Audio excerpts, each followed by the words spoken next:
שולחנות אוכל נפתחים מבית פאו ברזיל, שולחנות שאנחנו מייצרים בארץ, מעץ שמגיע מברזיל, מפירוקים של חוות עתיקות.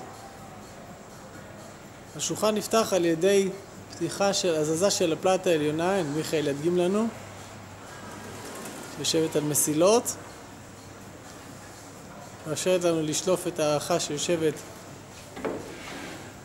בתוך השולחן.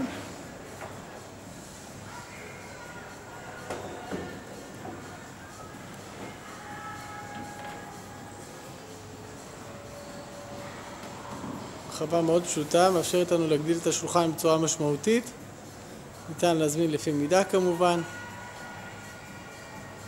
כל אולם התצוגה, תוכלו לראות את השולחן, להתנסות ולהזמין את השולחן הנכון בשבילכם.